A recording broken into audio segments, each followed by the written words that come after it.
नमस्कार। प्रादेशिक समाचार के साथ मैं ज्ञानेश्वर प्रसाद श्रीवास्तव। पहले मुख्य समाचार। झारखंड विधानसभा का 4 दिवसीय सत्र कल से होगा शुरू। सुरक्षा के पुख्ता इंतजाम, 200 मीटर के दायरे में निषेधाज्ञा लागू। विधानसभा सत्र को लेकर सत्ता पक्ष और विपक्ष तैयार, बैठकों का दौर में किया गया विचार विमर्श।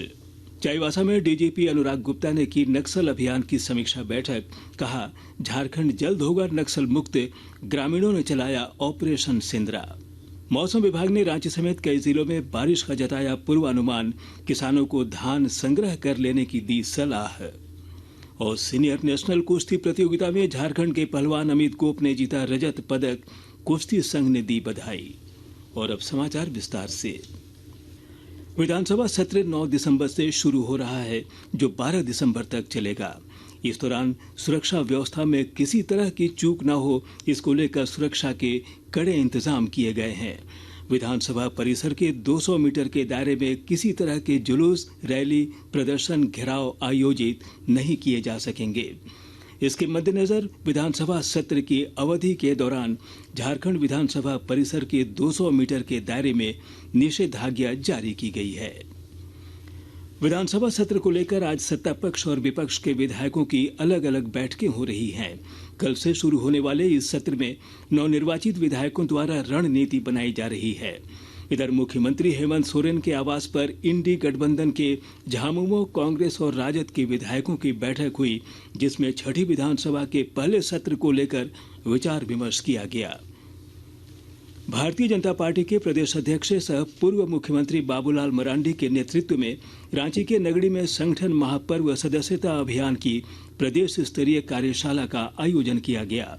मौके पर संगठन प्रभारी डॉक्टर लक्ष्मीकांत वाजपेयी, प्रदेश सदस्यता प्रभारी डी पुरंदेश्वरी और प्रदेश कार्यकारी अध्यक्ष रविंद्र राय सहित विधायक गण उपस्थित थे। उधर आज सुबह पार्टी कार्यालय में सुदेश महतो के नेतृत्व में समीक्षा बैठक हुई, जिसमें उन्होंने पार्टी के प्रत्याशियों के साथ चुनाव में हुई हार को लेकर मंथन किया। झारखंड के पुलिस महानिदेशक अनुराग गुप्ता ने आज चाईबासा में नक्सल विरोधी अभियान की समीक्षा बैठक की। बैठक के बाद पत्रकारों को संबोधित करते हुए उन्होंने कहा कि राज्य में 95% नक्सल समस्या को खत्म कर दिया गया है और शेष बचे इलाकों को भी जल्द ही नक्सल मुक्त कर दिया जाएगा।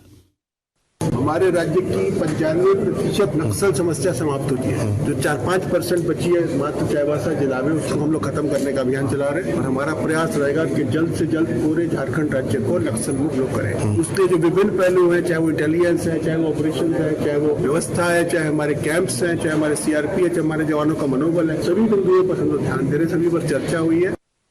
चाईबासा के गुजड़ी प्रखंड में प्रतिबंधित संगठन peoples liberation federation of India PLFI के एरिया कमांडर और उसके एक साथी को स्थानीय ग्रामीणों ने मार डाला है। यह घटना टोमडेल पंचायत के कोमाई जंगल के पास की बताई जा रही है। चाईबासा रेंज के डीआईजी मनोज रतन चौथे ने पुष्टि की है कि किसी वारदात को अंजाम देने के लिए आए पीएलएफआई के कमांडर को ग्रामीणों द्वारा मारे जाने की सूचना है। पुलिस मामले की जांच कर रही है। गौरतलब है कि पीएलएफआई उग्रवादियों ने हाल के दिनों में गांव में कई निर्दोष लोगों को निशाना बनाया था। साथ ही वाहन चालकों और ग्रामीणों को डरा धमकाकर लेवी वसूलने की घटनाओं को अंजाम दिया था। आक्रोशित ग्रामीणों ने उग्रवादियों के खिलाफ सामूहिक अभियान चलाने का फैसला किया और वे पिछले कुछ दिनों से इन इलाकों में पहाड़ी के 40 किलोमीटर दायरे में ऑपरेशन सिंदरा चला रहे हैं। इस घटना पर अपनी प्रतिक्रिया व्यक्त करते हुए पुलिस महानिदेशक अनुराग गुप्ता ने कहा कि अब ऐसी स्थिति बन रही है कि नक्सलियों का विरोध ग्रामीण स्वयं कर रहे हैं।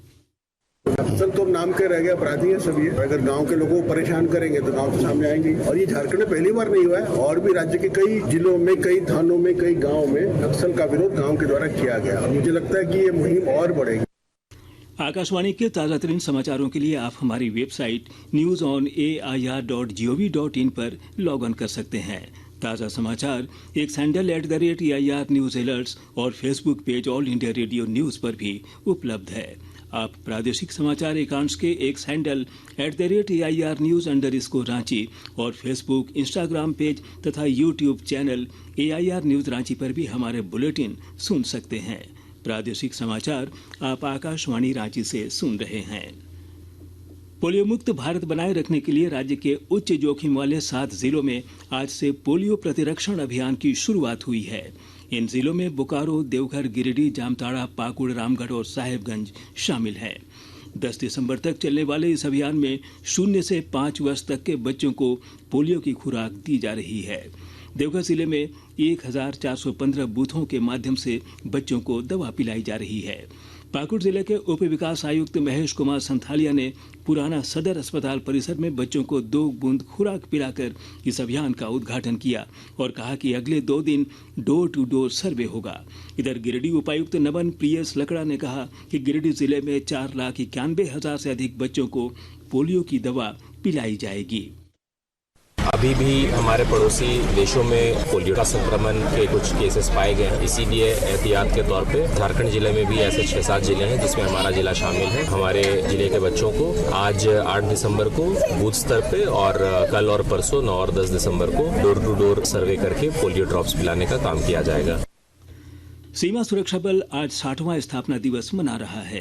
केंद्रीय गृह मंत्री अमित शाह ने जोधपुर में आयोजित मुख्य कार्यक्रम में बीएसएफ के जवानों को स्थापना दिवस की बधाई दी। उन्होंने वीर शहीदों को श्रद्धांजलि भी दी। केंद्रीय गृह मंत्री ने कहा कि पिछले 6 दशक से पूर्वी और पश्चिमी सीमाओं को सुरक्षित रखने में सीमा सुरक्षा बल ने उत्कृष्ट कार्य किया है। 6 दशकों से साहस, शौर्य, बलिदान, इसके बल पर ही आपने देश के फर्स्ट लाइन ऑफ डिफेंस को उसका विरुद्ध प्राप्त करने का काम किया है। वहां पर आने वाली सभी चुनौतियों को पार कर देश की सुरक्षा की प्रथम पंक्ति को मजबूत करने का काम मेरे बीएसएफ के जवानों ने किया है। गृह मंत्री अमित शाह ने कहा कि हमारे देश की सीमा सुरक्षा संबंधी नीति कई वर्षों तक अस्पष्ट रही, परंतु मोदी सरकार ने इस बारे में गंभीरता से काम किया। प्रधानमंत्री नरेंद्र मोदी के नेतृत्व में देश की सुरक्षा व्यवस्था में बड़ा बदलाव आया है। मोदी जी के कार्यकाल में सीमावर्ती क्षेत्रों में मजबूत इंफ्रास्ट्रक्चर का निर्माण हो, सीमा क्षेत्रों के गांवों में कल्याणकारी योजनाओं का 100% क्रियान्वयन हो और सीमा क्षेत्र में हम जिसको अंतिम गांव पहले कहते थे, मोदी जी ने इसको देश के पहले गांव का नाम दिया है। इसके साथ रेल, रोड, वाटरवे और टेक्नोलॉजी की दृष्टि से भी अच्छी कनेक्टिविटी स्थापित करने का काम नरेंद्र मोदी सरकार के द्वारा हुआ है। दुमका जिले के किसानों ने कम सुविधा वाले इलाकों में भी सरसों की अच्छी खेती की है। विस्तृत ब्यौरा दे रहे हैं हमारे संवाददाता।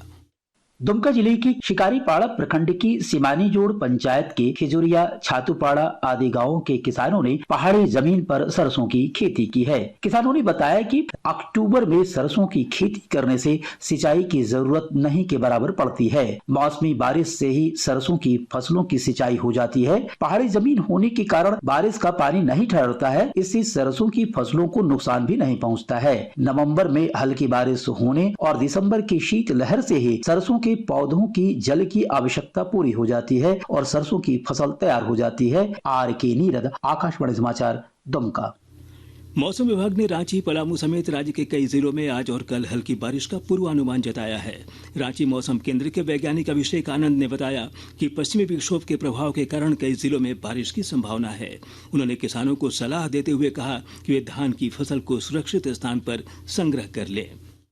बंगाल की खाड़ी से मॉइस्चर लेते हुए 9 तारीख में थोड़ी सी बारिश आपको देखने को मिलेगी, जिससे दिन का जो तापमान है झारखंड का उसमें 2 से 3 डिग्री की गिरावट देखने को मिलेगी और जो न्यूनतम तापमान है उसमें 2 से 4 डिग्री की आपको बढ़ोतरी देखने को मिलेगी। किसान भाइयों से हम यही उम्मीद करते हैं कि जो धान की फसल है अगर खेतों में है तो उसको सुरक्षित स्थान पर संग्रह कर ले या उसको ढकने की उचित व्यवस्था कर ले। शेष जो टेम्परेचर का वेरिएशन है उससे बच्चों बुजुर्गों को थोड़ा सा तबियत खराब होने वाली शिकायत ये सब रह सकती है, तो आप यथासंभव बचने की उपाय करें।